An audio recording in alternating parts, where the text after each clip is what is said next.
Aw yeah, it's time for another Android mini PC review. This is the latest Android media player from Transmart. It's got a lot of awesome new features like a great new processor and GPU, all new UI on top of Android KitKat, and 4K video support. I'm Rivers from Some Cool Tech, and this is my review of the Transmart Vega S89 Elite.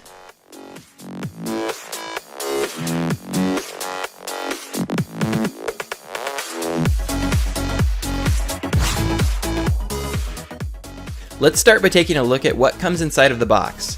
The Vega itself is a round disc-shaped player about 5 inches across. It's got a nice selection of ports on the back and an LED indicator and IR sensor on the front. We'll go into more details on the ports soon. Also included is an infrared remote control. It takes regular AAA batteries, and I think this is a nice value-added item. Also included are a regular HDMI cable and your power adapter cable, and I think this is a pretty good one because the Vega can actually power an external USB hard drive straight to the ports. It also includes an analog audio and video output cable, your USB to OTG cable for upgrading, and finally a fairly helpful user manual. So that's everything that comes in the box with the Vega. Now let's take a look at the hardware itself. First, it uses the latest processor from Amlogic, the S802. This is a quad-core A9 CPU, but it's also got a Mali 450 GPU, which is much more powerful than the Mali 400. This Amlogic CPU works much better at processing high-definition video. It even has several 4K output settings for 4K capable TVs and can play back 4K or UHD video with no problem. Basically, this thing plays video very well. Probably the best Android mini PC video playback I've seen so far. The video is liquid smooth and it could handle just about everything I threw at it. It could even play 4K video in MX Player and raw Blu-ray footage in XBMC from a USB hard drive, although the audio was a little out of sync. Okay, let's get back to the hardware. Now in the back you've got your power button, 2 full-size USB ports, your analog video and audio out, your power in, your Ethernet, HDMI, optical audio out, your SD card slot, and an OTG port for upgrading. Here's a cool feature. The SD card actually faces up on the Vega. And an even cooler feature is that the Vega even supports cards up to 64 gigabytes. I'm using the SanDisk Ultra because it works nice and fast for video playback. I've tried quite a few different cards in these Android mini PCs, and these SanDisks seem to work the best. I'll put a link to it in the description down below. Now let's take a quick look at the included IR remote control. So on here you've got a power button, mute button, your video player button, your music player button, web browser button, and your app drawer button. Then you've got volume down, volume up, fast forward, rewind. You've got a home button, back, multi-directional pad with select in the middle. You've got your menu button and a mouse button, which I'll show you in a minute. And then you've got your number pad and backspace key. So the basic idea behind the mouse button is you turn it on and then you hold the direction you want to go and the mouse slowly goes over there. So if you get stuck in some app, you can use the mouse to get where you want to go. But what works a lot better is just using the toggle buttons where you want to go. So you can see it gets you where you want to go really quick in this launcher and it works really good. But the mouse is made so when you get into an app that's not made for a toggle remote, you can kind of get where you need to go in there, but it's going to be slow going if you do that. So if you have apps where you have a lot of mousing, I definitely recommend getting a wireless mouse or an Air mouse remote control for those apps. But if you just want media player, this remote should work pretty good for you. Okay, now let's take a look at the software with the new UI and all the different settings. So this guy's running on Android KitKat 4.2.2, and it's got this new custom launcher. It's kind of made for being able to use a remote to toggle around, but you can still install apps, you can still install other launchers, but there's no taskbar now. So if you go into one of these categories that they have here, you can see that the apps that they already had installed in here, and then you can also add more apps if you want to. So under My Apps, that's like your app drawer, so all the apps you have installed on the Android mini PC will show up in here. Now let's take a look over in settings. So the first thing you'll see is your network, and you can choose Wi-Fi or Ethernet if you have your Ethernet cable connected. Next up we have display, and this is where the Vega really shines. So you can see I've got it going at 1080p 60 frames a second because that's what my TV does, but it also goes up to 4K at some different refresh rates here. And I'll be able to test this a little further next week. I'm getting a 4K TV, so I'll try to put a quick video up then. But having all that horsepower to run 4K video actually makes your regular 1080p video look really good on here. It's just nice and fluid, no cutting out, no artifacts. Okay, here on the Advanced tab, you can get a remote app for your phone called Remote IME, and it really sucks, but if you just have to have a wireless mouse, that it kind of works for that. And down here at the bottom is where you can adjust your audio settings. So if you want to have it come out of your optical audio out or go through your HDMI cable, choose one of those in there. Here you can see some of your information about Android. So it's running 4.4.2 KitKat. And there's also a system update option, so you should be able to update with over-the-air updates when they become available for this device. So that's nice to see. And then if you go back and hit more settings, that'll take you to your traditional Android settings here. So you can see it's got Wi-Fi. Bluetooth is working well on here. Have had no problems at all with that. Now here under storage is something that's really interesting. You can see you've got 8 gigs of app space, and it's all right there in one partition. So you don't have to have multiple partitions with different app storage. It's just all on one. So I think that's really the way to go, and hopefully they can do this from now on in the future on all Android mini PCs if possible.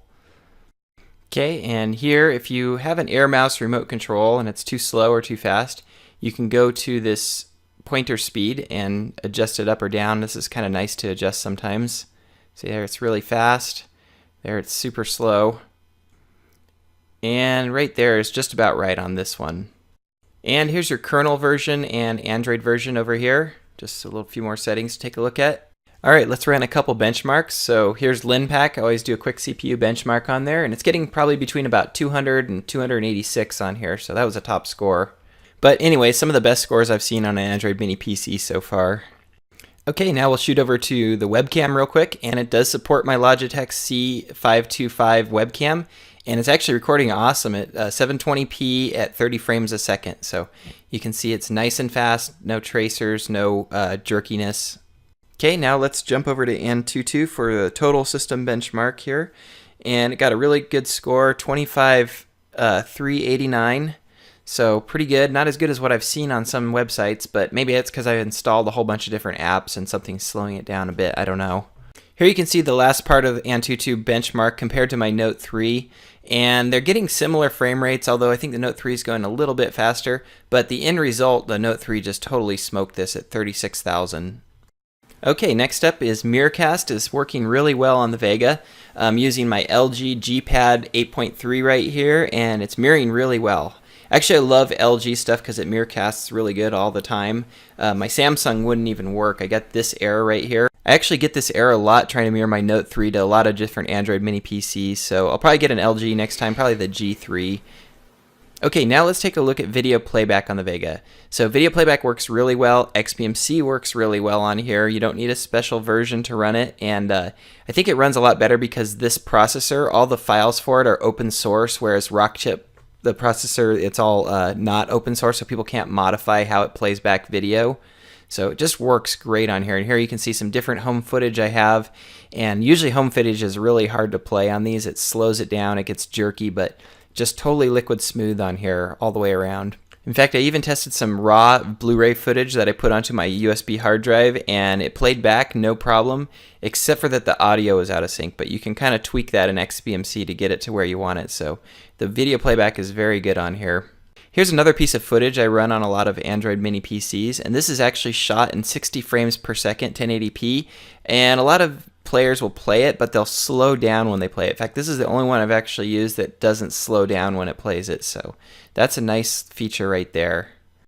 Now, XBMC wouldn't play my 4K footage, but the built-in 4K player and MX player both could play it, so this is running at a 1080p out because I don't have a 4K TV right at the moment, but it does play it, and it looks really nice on there too. So let's go ahead and take a look. So you can see it actually has nice smooth playback. The shakiness is actually from my camera work and not from the video playback. But I just wanted to show you a couple pan shots so you can see it's not jerking or skipping when it's playing back. So I've got a 4K TV on the way, so when it comes I'll test it on the Vega and I'll put the results in the video description down below. Okay, and last but not least, I wanted to do a little gaming on the Vega, so I hooked up my G910 with Bluetooth, connected right up, and it worked like a charm, actually. So first up is Asphalt 8, one of my favorite Android games of all time, and as soon as I started it up, it recognized the controller, and I was ready to play in about 10 seconds, so piece of cake there.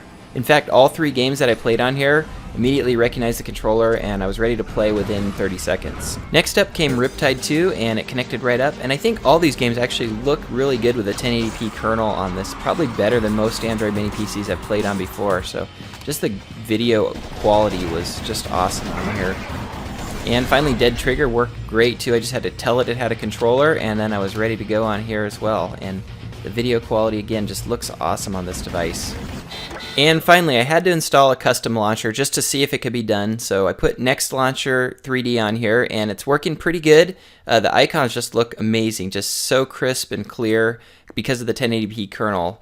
It just looks so good. But there's no taskbar, that's the one problem. So if you need to hit the home button, you gotta be using the remote to hit that home button, or hit back till you get to where you wanna be. I wish there was an option in the settings where you could enable or disable the taskbar, then it would be perfect. Still, overall, the TronSmart Vega S89 is probably the best Android mini PC device I've used so far, especially for media playback. It's just so fast, so liquid smooth, it's just perfect for media playback. Other things like using a web browser and things that use the mouse aren't quite as good. The mouse is a tad laggy, but still very usable and definitely nice and fast. And the video quality just looks good. You never get any flicker. My video capture always works on here. The software is very stable too. Actually, I haven't had an automatic reboot yet. The only thing is there are one or two things that need to be updated, so we'll see if TronSmart keeps its software updated as well as Minix has with its excellent attention to software improvements and updates. I'll add a list of the pros and cons of the Vega in the video description down below.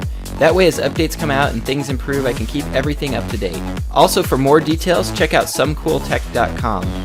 I'll have links to the TronSmart Vega S89, S89 Elite, SanDisk Ultra SD card, and the other hardware and software in the video description down below. Thanks for watching, and as always, aloha.